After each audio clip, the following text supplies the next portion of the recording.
The next step is topic is characteristics of recruitment. റിക്രൂട്ട്മെൻറ്റിൻ്റെ features അഥവാ characteristics എന്തൊക്കെയാണ്? അപ്പോൾ നമ്മൾ ഡെഫിനേഷൻ കണ്ടുല്ലോ, എഡ്വിൻ ബി ഫ്ലിപ്പോൻ്റെയും ഡെയിലി ഓർഡറുടെയും ഡെഫിനേഷൻ കണ്ടു. ഈ രണ്ട് ഡെഫിനേഷൻ പഠിച്ചാൽ തന്നെ റിക്രൂട്ട്മെൻറ്റിൻ്റെ എല്ലാ ക്യാരക്ടറിസ്റ്റിക്സും കിട്ടി. The first point is A series of activities like receiving requisition, locating sources, communication to the candidates, etc. are involved in recruitment. റിക്രൂട്ട്മെൻറ്റിൽ ഒരു സീരീസ് ഓഫ് ആക്ടിവിറ്റീസ് ഇൻക്ലൂഡ് ചെയ്യുന്നുണ്ടെന്ന്. ആ സീരീസ് ഓഫ് ആക്ടിവിറ്റീസ് ആണ് മിസ് ഇപ്പോൾ പറഞ്ഞത്. Receiving requisition, locating sources, communication. It is linking activity between the employer and job seekers. Employer എന്ന് പറഞ്ഞാൽ ആരാ? Those who want candidates or employees. Job seekers എന്ന് പറഞ്ഞാൽ എന്താ? Those who need of job. അപ്പോൾ ജോലി ആവശ്യമുള്ളവരെയും ജോലിക്കാരെ ആവശ്യമുള്ളവരെ എംപ്ലോയറെയും ജോബ് സീക്കേഴ്സിനെയും തമ്മിൽ ലിങ്ക് ചെയ്യുന്നൊരു പ്രോസസ്സാണ് recruitment. Third one, it is a positive function. എന്തുകൊണ്ടാണ് പോസിറ്റീവ് എന്ന് പറഞ്ഞാൽ? ഒരു ഓർഗനൈസേഷനിൽ നടക്കുന്ന ഒരു പോസിറ്റീവ് ഫങ്ഷനാണ് റിക്രൂട്ട്മെൻ്റ് എന്ന്. Because it helps to create a group of eligible candidates out of which suitable persons are selected. നമുക്ക് ഏറ്റവും എലിജിബിൾ ആയിട്ടുള്ള റൈറ്റ് കാൻഡിഡേറ്റ്സിനെ തരുന്ന ഒരു പ്രോസസ്സാണ് റിക്രൂട്ട്മെൻ്റ് എന്ന് പറഞ്ഞാൽ. അതുകൊണ്ട് തന്നെ അതിൽ നിന്നാണ് മോസ്റ്റ് എലിജിബിൾ കാൻഡിഡേറ്റ്സിനെ നമ്മൾ എലക്ട് ചെയ്യണേ. So it is a positive function of the organisation. ഇനി ഫോർത്ത് പോയിന്റ് എന്താ നോക്കൂ. Due to unemployment, the candidate will accept any job without considering his interest. ഇപ്പോഴത്തെ ഒരു ട്രെൻഡാണ് അതല്ലേ. അൺഎംപ്ലോയ്മെൻറ്റ് പ്രോബ്ലം കൂടുതലാണ് എന്ന് പറഞ്ഞാൽ ജോലിയുള്ളവർ, വളരെ വിദ്യാഭ്യാസം ഉള്ളവർക്കും അവരാഗ്രഹിക്കുന്ന രീതിയിലുള്ള ജോലി കിട്ടണില്ല. അപ്പോൾ കുറേ നാളങ്ങനെ അൺഎംപ്ലോയ്മെൻറ്റിൽ ഇരിക്കുമ്പോൾ ആളുകൾ എന്താ ചെയ്യുക? തൻ്റെ ഇൻട്രസ്റ്റ് ഒന്നും നോക്കില്ല. എന്ത് ജോലിയാണോ തനിക്ക് കിട്ടണേ, അല്ലെങ്കിൽ എവിടെയാണോ ജോബ് ആപ്ലിക്കേഷൻ കാണണേ, ഏത് കമ്പനിയുടെ പരസ്യമാണോ കാണണേ, ഉടനെ നമ്മൾ അവിടേക്ക് അപ്ലൈ ചെയ്യും. Without considering the candidates interest. അവരുടെ താല്പര്യം കണക്കിലെടുക്കാതെ തന്നെ നമ്മൾ അവിടേക്ക് അപ്ലൈ ചെയ്യും. അതുകൊണ്ട് തന്നെ very careful recruitment process is to be carried out to match the persons with the position. നമ്മൾ ജോബ് ഡിസ്ക്രിപ്ഷൻ നടത്തി നമ്മുടെ കമ്പനിയിലേക്ക് ഏത് പൊസിഷനിലേക്കുള്ള ആളെയാണ് വേണ്ടത്, അവിടെ വരുന്ന ആളുടെ ക്വാളിഫിക്കേഷൻ എന്താണെന്നൊക്കെ നമ്മുടെ കമ്പനി കണ്ടുവച്ചിട്ടുണ്ട്. പക്ഷെ വരുന്ന ആൾ അതേ പൊസിഷൻ ക്യാരി ചെയ്യാൻ ക്യാപ്പബിൾ ആയിട്ടുള്ള വ്യക്തി ആവണം എന്നില്ല. കാരണം അൺഎംപ്ലോയ്മെൻറ്റ് പ്രോബ്ലം ഉള്ളതുകൊണ്ട് കിട്ടുന്ന ജോലിക്ക് അവർ കൊടുക്കുകയാണ്. So recruitment process is to be done with very care. Fifth point, the main purpose of recruitment is to locate the sources of recruitment. ആ സോഴ്സസ് ഓഫ് റിക്രൂട്ട്മെൻറ്റിൻ്റെ എവിടെയാണ് നമുക്ക് ആ സോഴ്സ് കിട്ടുക, അത് ലൊക്കേറ്റ് ചെയ്യലാണ് അടുത്ത duty. Then effective measures are to attract the personnel in the organisation. അതുപോലെ നമ്മുടെ കമ്പനിയിൽ ഇന്ന ആൾക്കാരെ ആവശ്യമുണ്ടെന്ന് പറഞ്ഞിട്ട് വെറുതെ ഒരു പരസ്യം കൊടുത്താൽ മതിയോ? പോരാ. അവരെ നമ്മുടെ കമ്പനിയിലേക്ക് അട്രാക്റ്റ് ചെയ്യാൻ പാകത്തിനുള്ള, ഇപ്പോൾ നമുക്കിപ്പോൾ പേപ്പർ എടുത്ത് നോക്കിയാൽ തന്നെ അറിയാം, ഒരാഴ്ചയിൽ ഇഷ്ടം പോലെ പരസ്യങ്ങൾ നമുക്ക് കാണാം. Salesman wanted, sales executive wanted, professors and assistant professors in commerce, അങ്ങനെ ഇഷ്ടംപോലെ ആഡുകൾ നമ്മൾ ഡെയിലി ക്ലാസിഫൈഡ് കോളത്തിൽ പേപ്പറിൽ കാണാറുണ്ട് അല്ലേ. ആ ഇഷ്ടം പോലെ കാണുന്നതിൽ നിന്ന് നമ്മൾ ഒരെണ്ണത്തിലേക്ക് അല്ലെങ്കിൽ ഒന്നോ രണ്ടോ എണ്ണത്തിലേക്ക് നമ്മളുടെ റെസ്യൂം ആപ്ലിക്കേഷൻ കൊടുക്കണമെങ്കിൽ എന്തെങ്കിലും ഒന്ന് നമുക്ക് അവിടെ ഒരു അട്രാക്ഷൻ കാണണം. ആ ഒരു കമ്പനിയോട് ഒരു അട്രാക്ഷൻ പോയിന്റ് എന്തെങ്കിലും ഉണ്ടാവണ്ടേ. അപ്പം നമ്മുടെ റിക്രൂട്ട്മെൻറ്റ് സ്ട്രാറ്റജിയിലും അങ്ങനെ ആളുകളെ നമ്മുടെ കമ്പനിയിലേക്ക് അട്രാക്റ്റ് ചെയ്യാനുള്ളൊരു പോളിസി അവിടെ നമ്മൾ അഡോപ്റ്റ് ചെയ്തിട്ടുണ്ടായിരിക്കണം. Okay. The next, it is a process for searching for prospective employees. നമ്മുടെ ഡെഫിനേഷൻ തുടങ്ങുന്നത് അതാണ്. Recruitment is the process of searching for prospective employees. ആ ഒരു സെർച്ച് ചെയ്യുന്ന പ്രോസസ്സാണ് റിക്രൂട്ട്മെൻറ്റ്. സോ ഇത്രയാണ് നമ്മൾ റിക്രൂട്ട്മെൻറ്റ് ക്യാരക്ടറിസ്റ്റിക്സ് ആയിട്ട് പറയണേ. അത് from the definition it self നിങ്ങൾക്ക് ഉണ്ടാക്കി എഴുതാവുന്നതേ ഉള്ളൂ. Okay. So the next very important point and 4 marks question that can be expected for university, recruitment process. ഇപ്പോൾ നമ്മൾ പറഞ്ഞു റിക്രൂട്ട്മെൻ്റ് എന്ന് പറഞ്ഞാൽ സെർച്ചിങ് ഫോർ പ്രോസ്പെക്റ്റീവ് എംപ്ലോയിയാണ്, അവരെ അട്രാക്റ്റ് ചെയ്യണം, അങ്ങനെയൊക്കെ നമ്മൾ പറഞ്ഞു. അതിൽ തന്നെ നമ്മൾ എടുത്തു പറഞ്ഞു എലിജിബിൾ കാൻഡിഡേറ്റ്സിനെ നമ്മൾ സെലക്ട് ചെയ്യുന്ന ഒരു വലിയൊരു പൂൾ ഓഫ് കാൻഡിഡേറ്റ്സിൽ നിന്ന് എലിജിബിൾ കാൻഡിഡേറ്റ്സിനെ സെലക്ട് ചെയ്യുന്ന പ്രോസസ്സാണ് ഏതെന്നാ പറഞ്ഞേ? റിക്രൂട്ട്മെൻ്റ് എന്ന് പറഞ്ഞാൽ. അപ്പോൾ എങ്ങനെയാണ് ഈ ഒരു സെലക്ഷൻ അല്ലെങ്കിൽ നമ്മുടെ സ്ക്രീനിങ് ഇതൊക്കെ നടത്തുന്നത് എങ്ങനെയാണെന്ന് നോക്കാം. And the whole such process is called recruitment process. And to increase the efficiency of hiring, it is recommended that the human resource team of an organization follows the 5 best practices. These 5 practices ensure successful recruitment without any interruptions. ഏറ്റവും നല്ല രീതിയിൽ ഏറ്റവും നല്ല ആളുകളെ higher ചെയ്യണമെങ്കിൽ എല്ലാ ഓർഗനൈസേഷനും 5 best practices നടത്തണം എന്നാണ് HR ഡെവലപ്പേഴ്സ് അല്ലെങ്കിൽ HR എക്സ്പേർട്സ് പറയണേ. ആ 5 ബെസ്റ്റ് പ്രാക്ടീസസിനെയാണ് നമ്മൾ എന്തെന്ന് വിളിക്കണേ? റിക്രൂട്ട്മെൻറ്റ് പ്രോസസ്സ് എന്ന് പറയണേ. അപ്പോൾ ഏറ്റവും നല്ല സക്സസ്ഫുള്ളായിട്ട് റിക്രൂട്ട്മെൻറ്റ് പ്രോസസ്സ് നടത്തണമെങ്കിൽ ഉള്ള 5 സ്റ്റെപ്പുകളാണ് പറയണേ. And that can be depicted with the help of A diagram. നമുക്ക് പിക്ചറിൽ ഒരു ഡയഗ്രാം കാണാം. അത് കാണുമ്പോൾ തന്നെ നമുക്കറിയാം ആ പ്രോസസ്സ് കേട്ടോ. Recruitment process, the first step is recruitment planning. Second step recruitment strategy development. Third one searching. Fourth one screening. Fifth one evaluation and control. ഓരോന്നും പേര് കേൾക്കുമ്പോൾ തന്നെ നമുക്കൊരു ഐഡിയ കിട്ടുന്നുണ്ട്. റിക്രൂട്ട്മെൻറ്റ് പ്ലാൻ ചെയ്യുക, അതിന് വേണ്ട സ്ട്രാറ്റജി ഡെവലപ്പ് ചെയ്യുക, അതിന് വേണ്ട ആളുകളെ നമ്മൾ സെർച്ച് ചെയ്ത് കിട്ടിയ ആളുകളെ സ്ക്രീൻ ചെയ്യുക, അത് കഴിയുമ്പം ഓവറോൾ ഇവാലുവേഷൻ ആൻഡ് കൺട്രോൾ ചെയ്യുക. ഇനി റിക്രൂട്ട്മെൻറ്റ് പ്ലാനിങ്ങിൽ തന്നെ 2 സ്റ്റെപ്പ് വരുന്നുണ്ട്.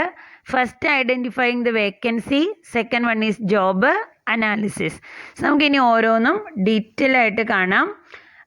First one is recruitment planning. Recruitment planning is the first step of the recruitment process where the vacant positions are analyzed and described. നമ്മുടെ കമ്പനിയിലെ വേക്കൻറ്റ് പൊസിഷൻ എത്രത്തോളം ഉണ്ടെന്നുള്ളത് നമ്മൾ നോക്കും. അതിൽ ജോബ് സ്പെസിഫിക്കേഷൻ വരും, അതിൻ്റെ നേച്ചർ വരും, ജോലിയുടെ എക്സ്പീരിയൻസ് വരും, qualification and skills required for the job വരും. ഇത്രയും കാര്യങ്ങൾ വരണതാണ് എന്തെന്ന് പറയണത് നമ്മുടെ റിക്രൂട്ട്മെൻറ്റ് പ്ലാനിങ് എന്ന് പറഞ്ഞു കഴിഞ്ഞാൽ. A structured recruitment plan is to be mandatory to attract potential candidates from a pool of candidates. ഒരുപാട് കാൻഡിഡേറ്റ്സ് നമ്മുടെ അടുത്തുണ്ട്. ആ ഒരുപാട് കാൻഡിഡേറ്റ്സിൽ നിന്ന് ഒരു സ്ട്രക്ചേർഡ് ഏറ്റവും നല്ല ഒരു റിക്രൂട്ട്മെൻറ്റ് പ്ലാൻ ഉണ്ടെങ്കിലാണ് നമുക്ക് അതിൽ നിന്ന് ബെസ്റ്റ് വണ്ണിനെ സെലക്ട് ചെയ്യാനായിട്ട് പറ്റുള്ളൂ.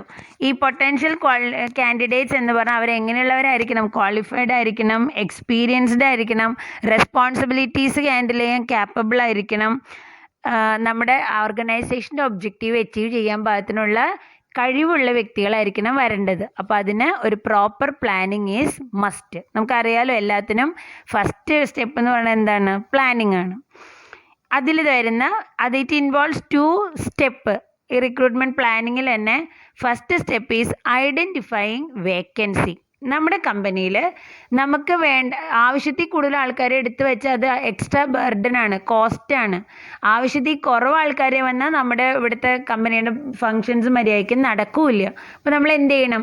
ആഡിക്വേറ്റ് നമ്പർ, കൃത്യ എണ്ണ ആൾക്കാരെ നമുക്ക് മതി. അപ്പോഴാണ് കമ്പനി എഫക്റ്റീവായിട്ട് വർക്ക് ചെയ്യാൻ പറ്റുള്ളൂ. അപ്പോൾ നമ്മൾ നോക്കൂ, എത്രയാണ് വേക്കൻറ്റ് പൊസിഷൻ ഐഡൻറ്റിഫൈ ചെയ്യലാണ് first step. It is a first and foremost process of recruitment plan to identify the vacancy.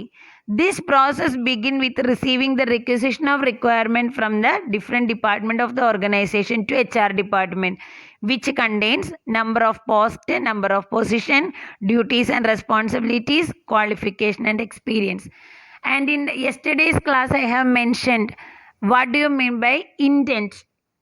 That means all the department which are in need of employees will prepare an intent or requisition to the HR department. ആ റിക്വസിഷനെ base ചെയ്തുകൊണ്ടാണ് HR department എന്ത് ചെയ്യണത്? Recruitment നടത്തുന്നത്. So vacancy position identify ചെയ്യാന്ന് പറയുന്ന first step start ചെയ്യണത് ഈ different ഡിപ്പാർട്ട്മെൻറ്റിൽ നിന്നുള്ള റിക്വസിഷൻ കിട്ടിക്കഴിയുമ്പോഴാണ്. അതിൽ ഡീറ്റെയിൽ ആയിട്ട് എഴുതേണ്ടത് എത്ര ആളെ വേണം, ആരൊക്കെ വേണം എന്നുള്ളത്. Okay, when the vacancy is identified, it is the responsibility of the sourcing manager to ascertain whether the position is required or not, permanent or temporary, full-time or part-time, etc. ഈ requisition കിട്ടിക്കഴിയുമ്പോൾ പിന്നെ recruitment നടത്തുന്ന source മാനേജറുടെ ഡ്യൂട്ടിയാണ് അതിനെ identify ചെയ്യുക എന്നുള്ളത്. Identify ചെയ്യുമ്പോൾ എന്തൊക്കെ നോക്കണം? ഈ പൊസിഷൻ വേണ്ടതാണോ, ഒരു ഡിപ്പാർട്ട്മെൻറ്റ് അവനവൻ്റെ ഇഷ്ടത്തിന് എഴുതി തരും. ആ എഴുതി തരുന്നതിൽ അത്യാവശ്യമുള്ളതാണോ എന്നുള്ളത് നോക്കുക. ഇനി അവർ പെർമനൻ്റ് ആണോ ടെമ്പററി ആയിട്ടാണോ എംപ്ലോയീനെ വെക്കേണ്ടത്, ഫുൾ ടൈം ആണോ പാർട്ട് ടൈം ആണോ, ഇത്തരം കാര്യങ്ങളെല്ലാം ചെക്ക് ചെയ്യണത് സോഴ്സ് മാനേജറാണ്. And these parameters should be evaluated before commencing the recruitment. So before starting the recruitment process, all these factors should be considered. Proper identifying, planning and evaluating leads to hiring of the right resources for the team and the organization. So ഇങ്ങനെ ഇത്രയും കാര്യങ്ങൾ വളരെ കൃത്യമായിട്ട് ചെയ്താലാണ് നമുക്ക് right കാൻഡിഡേറ്റ്സിനെ ഓർഗനൈസേഷനിലേക്ക് കിട്ടാനായിട്ട് സാധിക്കുകയുള്ളൂ. ഇനി അതിൽ തന്നെ വരുന്ന റിക്രൂട്ട്മെൻറ്റ് പ്ലാനിങ്ങിൽ വരുന്ന സെക്കൻഡ് സ്റ്റെപ്പാണ് job analysis. I don't think it needs a clear explanation that I have already given to you. Job analysis എന്താണെന്ന് ഇപ്പോൾ എല്ലാവർക്കും ക്ലിയർ ആണ് അല്ലേ? എന്താ ജോബ് അനാലിസിസ് എന്ന് പറഞ്ഞാൽ? It is a process of identifying, analysing and determining the duties, responsibilities, skills, abilities and work environment of a specific job. ജോബിനെ analyse ചെയ്യുക. ഒരു പെർട്ടിക്കുലർ ജോബിൻ്റെ വർക്ക് ലോഡ് എത്രത്തോളം ഉണ്ട്, എന്തൊക്കെ റെസ്പോൺസിബിലിറ്റി അതിൽ വരും, എന്തൊക്കെ ക്വാളിഫിക്കേഷനും സ്കില്ലും ആണ് ആ ജോലിക്ക് ആവശ്യമുള്ളത്, ഏത് വർക്ക് എൻവയോൺമെൻറ്റിലാണ് ആ ജോലി ചെയ്യേണ്ടത്, ഇതിനെയൊക്കെ ഐഡൻറ്റിഫൈ ചെയ്യുക, ഡിറ്റർമിൻ ചെയ്യുക, അനലൈസ് ചെയ്യുന്ന പ്രോസസ്സിനെ വിളിക്കുന്ന പേരാണ് ജോബ് അനാലിസിസ് അല്ലേ? These factors help in identify what is job demands. ഒരു ജോലി എന്താണ് ഡിമാൻഡ് ചെയ്യണേ, and what an employee must possess in performing the job productively. ആ ജോലി നല്ല പ്രൊഡക്റ്റീവായിട്ട് ചെയ്യണമെങ്കിൽ അതിൽ വരുന്ന എംപ്ലോയീസിന് എന്ത് ക്വാളിറ്റിയാണ് ഉണ്ടാവേണ്ടത്, ഇതൊക്കെ ഡീറ്റെയിൽ ആയിട്ട് പറയുന്ന പ്രോസസ്സാണ് job analysis. It helps in understanding what work is to be important and how to perform it. And its purpose is to establish document the job relatedness of employment procedures such as selection, training, compensation and performance appraisal. ഈ പറഞ്ഞ job ക്യാരക്ടറിസ്റ്റിക്സിനെ എല്ലാം analyse ചെയ്യുക, അല്ലെങ്കിൽ അതിനുള്ള ഒരു explanation തരിക എന്നുള്ളതാണ് job analysis കൊണ്ട് ഉദ്ദേശിക്കുന്നത്. അതിൽ ജോബ് അനാലിസിൻ്റെ ഇമ്പോർട്ടൻറ്റ് സ്റ്റെപ്സ് എന്ന് പറയുന്നത് എന്താണ്? ജോബ് ഇൻഫർമേഷൻ കളക്ട് ചെയ്യുക, ജോബ് ഇൻഫർമേഷൻ ചെക്ക്, അതിൻ്റെ ആക്യുറസി ചെക്ക് ചെയ്യുക, ജോബ് ഇൻഫർമേഷനെ ബേസ് ചെയ്തുകൊണ്ട് ജോബ് ഡിസ്ക്രിപ്ഷൻ അതിൻ്റെ ഇൻഫർമേഷൻ കളക്ട് ചെയ്യുക, സ്കില്ല്, നോളജ്, ആ ജോബിന് റിക്വയർ ആയിട്ടുള്ള സ്കില്ല്, നോളജ് കൺഫേം ചെയ്യുക. ഇതൊക്കെയാണ് നമുക്ക് ജോബ് അനാലിസിസിൽ നമ്മൾ ചെയ്യണേ. ഇനി ജോബ് ഡിസ്ക്രിപ്ഷനും ജോബ് സ്പെസിഫിക്കേഷനുമാണ് ജോബ് അനാലിസിസിൻ്റെ ഔട്ട്കം എന്ന് പറയുന്നത്. അപ്പോൾ ഫസ്റ്റ് സ്റ്റെപ്പ് കഴിഞ്ഞു, റിക്രൂട്ട്മെൻറ്റ് പ്ലാനിങ് നമ്മൾ നടത്തി കഴിഞ്ഞു. ഇനി സെക്കൻഡ് സ്റ്റെപ്പ് എന്താ നോക്കൂ, ഡയഗ്രത്തിൽ നോക്കിയാൽ സെക്കൻഡ് സ്റ്റെപ്പ് എന്താ? സ്ട്രാറ്റജി ഡെവലപ്മെൻറ്റ് അഥവാ recruitment strategy. Recruitment strategy is the second step of recruitment process where a strategy is prepared for hiring the resources. നമ്മുടെ HR-കളെ എംപ്ലോയീസിനെ ഹയർ ചെയ്യാൻ വേണ്ടി അല്ലെങ്കിൽ നമ്മൾ വാങ്ങാൻ വേണ്ടി അതിന് വേണ്ട ഒരു ബെസ്റ്റ് സ്ട്രാറ്റജി ഉണ്ടാക്കിയെടുക്കുക എന്നുള്ളതാണ് റിക്രൂട്ട്മെൻറ്റ് സ്ട്രാറ്റജി കൊണ്ട് ഉദ്ദേശിക്കുന്നത്. So after completing the job description and job specification, the next step is to decide which strategy to adopt for recruiting such potential candidates to the organisation. നമുക്കപ്പോൾ എന്തൊക്കെ qualification, skill, work load എല്ലാം കിട്ടി job സ്പെസിഫിക്കേഷനിലൂടെയും job ഡിസ്ക്രിപ്ഷനിലൂടെയും. പിന്നെ എന്ത് ചെയ്യണം? അതിന് വേണ്ട ആളുകളെ നമ്മുടെ ഓർഗനൈസേഷനിലേക്ക് എത്തിക്കാൻ എന്ത് സ്ട്രാറ്റജിയാണ് നമ്മൾ അഡോപ്റ്റ് ചെയ്യേണ്ടതെന്നുള്ളത് നോക്കുക. ഇനി ഈ ഒരു റിക്രൂട്ട്മെൻറ്റ് സ്ട്രാറ്റജി പ്രിപ്പയർ ചെയ്യുന്ന സമയത്ത് the team considers the following point. താഴെ പറയുന്ന പോയിന്റുകൾ കൺസിഡർ ചെയ്തിട്ട് വേണം റിക്രൂട്ട്മെൻറ്റ് സ്ട്രാറ്റജി എടുക്കാനായിട്ട്. First one, make or buy employees. എന്താ മേക്ക് ഓർ ബൈ എന്ന് പറഞ്ഞാൽ? അതായത് ഈ ആവശ്യമുള്ള സ്കില്ല് ആവശ്യമുള്ള എംപ്ലോയീസിനെ നമ്മൾ പുറത്ത് നിന്ന് വാങ്ങണോ, അതാണ് ഹയർ ചെയ്യുക എന്ന് പറഞ്ഞാൽ. പുറത്തുനിന്ന് ഹയർ ചെയ്യണോ അതോ മേക്ക് ചെയ്യണോ, ഉണ്ടാക്കിയെടുക്കുക എന്ന് പറഞ്ഞാൽ എന്താ? നമ്മുടെ തന്നെ എംപ്ലോയീസിന് ട്രെയിനിങ്ങും കോച്ചിങ്ങും കൊടുത്താൽ അവരെ തന്നെ നമുക്ക് മോഡിഫൈ ചെയ്തെടുക്കാവുന്നതേ ഉള്ളൂ. അതാണ് അടുത്ത question, make or buy employee. Second one, type of recruitment. അത് നമ്മൾ അടുത്തായിട്ട് പഠിക്കും എങ്ങനെയൊക്കെ റിക്രൂട്ട്മെൻറ്റ് നടത്താം എന്നുള്ളത്.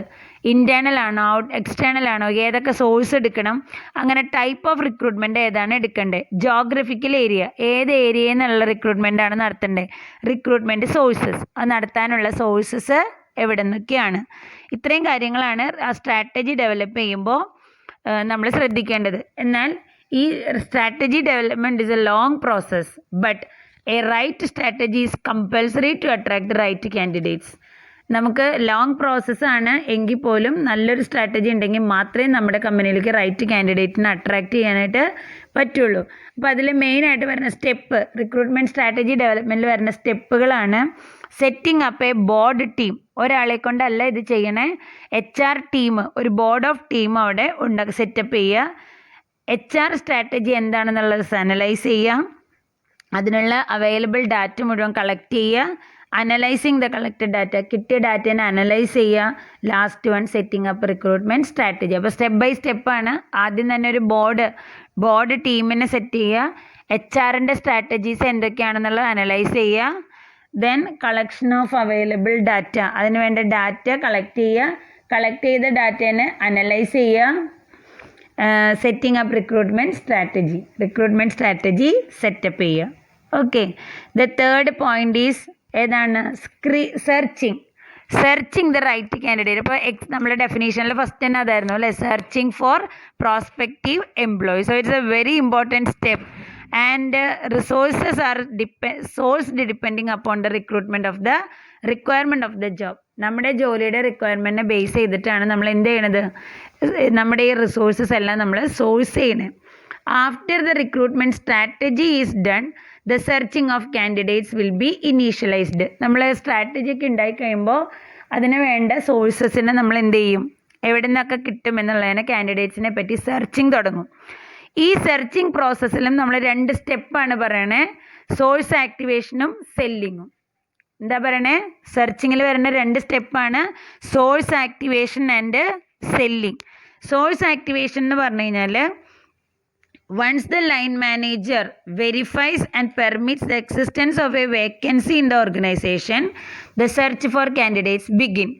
നമ്മുടെ HR മാനേജേഴ്സ് ഓരോ ഡിപ്പാർട്ട്മെൻറ്റിൽ നിന്നുള്ള റിക്വസിഷനെ ബേസ് ചെയ്ത് വേക്കൻസി ഉണ്ട് എന്നുള്ളത് കൺഫേം ആക്കി കഴിഞ്ഞാൽ, ആ വേക്കൻസി കൺഫേം ചെയ്ത് കഴിഞ്ഞാൽ ഉടനെ നമ്മുടെ എന്ത് പ്രോസസ്സ് തുടങ്ങും, സെർച്ചിങ് തുടങ്ങും. അതാണ് source activation. Second one is selling എന്ന് പറയുന്നത് എന്താ, the organisation select the media through which the communication of vacancy reaches A prospective candidates. നമ്മുടെ ഓർഗനൈസേഷനിൽ 5 ടീച്ചർമാരെ ആവശ്യമുണ്ട്. ഇത് നമ്മുടെ HR ഡിപ്പാർട്ട്മെൻറ്റ് 5 ടീച്ചർമാർ വേണമെന്ന് പറഞ്ഞുകൊണ്ടിരുന്നാൽ മതിയോ? അത്രയും ക്വാളിഫിക്കേഷനുള്ള ടീച്ചേഴ്സിൻ്റെ ചെവിയിലേക്ക് ഈ ഒരു ആഡ് എത്തണ്ടേ? അത് എത്തണമെങ്കിൽ which media is to be selected. നമുക്ക് എന്ത് ചെയ്യാം, ന്യൂസ് പേപ്പറിൽ കൊടുക്കാം അല്ലേ, നോട്ടീസ് വിതരണം ചെയ്യാം, അല്ലെങ്കിൽ TV ഫ്ലാഷ് ന്യൂസ് കൊടുക്കാം, അതും അല്ലെങ്കിൽ റേഡിയോയിലോ സോഷ്യൽ മീഡിയാസിൽ കൊടുക്കാം. അങ്ങനെ which media is to be selected, that is the second step. ഇനി searching involves attracting the job seekers to the vacancy. അപ്പോൾ സെർച്ചിങ് എന്ന് പറഞ്ഞാൽ അതിൻ്റെ മെയിൻ എയിം തന്നെ എന്താണ്, ജോബ് സീക്കേഴ്സിനെ നമ്മുടെ വേക്കൻസിയുമായിട്ട് അട്രാക്റ്റ് ചെയ്യുക എന്നുള്ളതാണ്. അപ്പോൾ the sources are broadly divided into 2 category, internal sources and external sources. നമുക്ക് അടുത്ത ക്ലാസ്സുകളിൽ അത് ഡീറ്റെയിൽ ആയിട്ട് എക്സ്പ്ലെയിൻ ചെയ്യാം കേട്ടോ, വാട്ട് ആർ ദ സോഴ്സസ് എന്ന്. സോ ഇനി 4th സ്റ്റെപ്പ്, സെർച്ച് ചെയ്ത് കഴിഞ്ഞു, കാൻഡിഡേറ്റ്സിനെ നമ്മുടെ ഓർഗനൈസേഷനിലേക്ക് അട്രാക്റ്റ് ചെയ്തു. ഇനി എന്ത് ചെയ്യണം, സ്ക്രീനിങ്. വെരി ഇമ്പോർട്ടൻറ്റ് സ്റ്റെപ്പാണത്, screening and short listing. Screening starts after the completion of the process of sourcing the candidate. നമ്മൾ കാൻഡിഡേറ്റ്സിനെ സെർച്ച് ചെയ്തു, അവരെ സോഴ്സ് ചെയ്തു, നമ്മുടെ ഓർഗനൈസേഷനിലേക്ക് അട്രാക്റ്റ് ചെയ്തു. ഇനിയുള്ള സ്റ്റെപ്പാണ് സ്ക്രീനിങ് എന്ന് പറഞ്ഞാൽ. Screening is the process of filtering the application of the candidates four further selection process. ഇപ്പം നമ്മളൊരു പരസ്യം കൊടുത്തു ന്യൂസ് പേപ്പറിൽ, നമുക്ക് 5 പേരെ വേണ്ടു, 5 ടീച്ചേഴ്സിനെയാണ് നമ്മുടെ ഓർഗനൈസേഷനിലേക്ക് വേണ്ടേ. നമ്മൾ പരസ്യം കൊടുക്കുമ്പോൾ ചിലപ്പോൾ 100 ആപ്ലിക്കേഷൻ കിട്ടിയെന്ന് വരും അല്ലേ. ഈ കിട്ടിയ ആപ്ലിക്കേഷൻസിനെല്ലാം ഫിൽറ്റർ ചെയ്യുക എന്നുള്ള പ്രോസസ്സാണ് സ്ക്രീനിങ്ങിൽ പറയണേ. Screening is an integral part of recruitment process that helps to remove unqualified or irrelevant candidates which were received through sourcing. നമുക്ക് സോഴ്സിങ്ങിലൂടെ കിട്ടിയ ആപ്ലിക്കൻസിൽ ഇറലവൻ്റ് ആയിട്ടുള്ളത്, നമ്മുടെ ഓർഗനൈസേഷൻ്റെ റിക്വയർമെൻറ്റുമായിട്ട് മാച്ച് ചെയ്യാത്തവർ, ഈ പൊസിഷന് സ്യൂട്ടബിൾ അല്ലാത്തവർ, അൺക്വാളിഫൈഡ് ആയിട്ടുള്ളവർ, ഇവരെ റിമൂവ് ചെയ്യുക എന്നുള്ള പ്രോസസ്സാണ് സ്ക്രീനിങ് എന്ന് പറഞ്ഞാൽ. The screening process of recruitment consist of 3 steps. സ്ക്രീനിങ്ങിലും 3 സ്റ്റെപ്പാണ് വരണേ. First one, reviewing resumes and cover letters. Covering ലെറ്ററും റെസ്യൂമും കിട്ടിയതിനെ റിവ്യൂ ചെയ്യുക. Conducting telephonic or video interview. Third one identifying the top candidates. ഇപ്പോൾ നമുക്ക് ഈ 100 എണ്ണം വന്നതിൽ നിന്ന് ആദ്യത്തെ സ്റ്റെപ്പ് അവരുടെ റെസ്യൂം പരിശോധിക്കുക എന്നുള്ളതാണ്. It is the first step in recruitment screening candidates. In this process the resumes of the candidates are reviewed and checked for the candidates' education, work experience and overall background matching the requirement of the job. ആ ജോബിനെ match ചെയ്യുന്ന രീതിയിൽ അവരുടെ work experience, എഡ്യൂക്കേഷനൊക്കെ നമ്മൾ നോക്കി കഴിഞ്ഞിട്ട് എന്ത് ചെയ്യും, അതിൻ്റെ ടോപ്പ് പ്രയോറിറ്റി അനുസരിച്ച് നമ്മളത് മാറ്റിവെക്കും. Second one is conducting telephonic or video interview. Conducting telephonic or video interview is the second step of screening candidate. In this process, after the resumes are screened, the candidates are contacted either through telephone or video by the hiring manager. Third step is identifying the top candidate. അപ്പോൾ നമ്മളിവിടെ ഈ സ്റ്റെപ്പിൽ ചെയ്യുന്നത് final സ്റ്റെപ്പാണ് സ്ക്രീനിങ്ങിൻ്റെ. In this process the top layer of resumes are short listed. എന്ന് വെച്ചാൽ 100 എണ്ണത്തിൽ നിന്ന് ആദ്യത്തെ സ്ക്രീനിങ് ചെയ്ത് കഴിഞ്ഞപ്പോൾ തന്നെ നമ്മൾ അതിൽ നിന്നൊരു 25 എണ്ണം സെലക്ട് ചെയ്തു. ആ 25 എണ്ണത്തിന് നമ്മൾ ഷോർട്ട് ലിസ്റ്റ് ചെയ്യും റാങ്കിങ് പ്രകാരം. ഏറ്റവും നല്ല കുട്ടിക്ക് 1, 2, 3 അങ്ങനെ റാങ്ക് ചെയ്ത് ഷോർട്ട് ലിസ്റ്റ് ചെയ്യും. Which makes it easy for the hiring manager to take decision. നമ്മുടെ ഇൻ്റർവ്യൂവിന് ഡയറക്റ്റ് അവർ വന്നു കഴിയുമ്പോൾ ഈ പ്രയോറിറ്റീനെ ബേസ് ചെയ്തുകൊണ്ട് നമുക്ക് ഡിസിഷൻ എടുക്കാനായിട്ട് എളുപ്പമായിരിക്കും HR മാനേജർക്ക്. അതിൻ്റെ 3 റിസൾട്ട് എന്ന് പറയുന്നത് ഇതാണ്. ഒന്ന്, short listing 5 to 10 resumes for review by the hiring manager. നമ്മൾ 5-10 എണ്ണത്തിനെ ഹയർ ചെയ്ത് വയ്ക്കും. പിന്നെ റെക്കമെൻഡേഷൻ കൊടുക്കാനായിട്ട് HR മാനേജർക്ക് നല്ലൊരു റെക്കമെൻഡേഷൻ കൊടുക്കാൻ സാധിക്കും. പിന്നെ ഹയറിംഗ് മാനേജർക്ക് ഒരു നല്ല ഡിസിഷൻ എടുക്കാൻ പറ്റും ഇൻ്റർവ്യൂ നടക്കുമ്പോൾ. ഓക്കെ, ഇത്രയാണ് നമ്മുടെ സ്ക്രീനിങ് കഴിഞ്ഞു. ഇനി ലാസ്റ്റ് സ്റ്റെപ്പ് എന്താ നോക്കൂ, evaluation and control. Evaluation of control is the last stage in the process of recruitment. In the process, effectiveness and validity of the process and methods are assessed. ഈ പ്രോസസ്സിൻ്റെ effectiveness നമ്മൾ evaluate ചെയ്യും. അത് actually ഒരു costly പ്രോസസ്സാണ്. അതുകൊണ്ട് തന്നെ വളരെ important ആയിട്ട് ചെയ്യേണ്ട പ്രോസസ്സാണ്. സോ ദീസ് ആർ ദ ഇവിടെ റിക്രൂട്ട്മെൻറ്റ് പ്രോസസ്സിന് വരുന്ന കോസ്റ്റും കൂടെ നമ്മൾ ഈ ഒരു സമയത്ത് ഇവാലുവേറ്റ് ചെയ്യും. ആ കോസ്റ്റ് എക്സീഡ് ചെയ്ത് പോവാതെ നമ്മൾ കൺട്രോൾ ചെയ്യണം. So this is very important question for university recruitment process. ഒരു 5 ബെസ്റ്റ് പ്രാക്ടീസസ് എന്നാണ് നമ്മൾ അതിനെ അറിയപ്പെടുന്നത്. പെർഫോമൻസ് ഓഫ് ദ റിക്രൂട്ട്മെൻറ്റ് തറവായിട്ട് നമ്മൾ ഇവാലുവേറ്റ് ചെയ്യണം. അത്ര നല്ല കെയർഫുള്ളായിട്ട് ചെയ്യണം. കാരണം റൈറ്റ് കാൻഡിഡേറ്റ് വന്നാലാണ് നമ്മുടെ കമ്പനിക്ക് സക്സസ് ഉണ്ടാവുള്ളൂ. ഒരു റോങ് ഡിസിഷൻ റിക്രൂട്ട്മെൻറ്റിൽ വന്നു കഴിഞ്ഞാൽ അതോടുകൂടി കമ്പനി ഫെയിലറാവും. ഓക്കെ, സോ 5 ബെസ്റ്റ് പ്രാക്ടീസസ് നന്നായിട്ട് നോക്കിയേക്കാം കേട്ടോ. ഓക്കെ.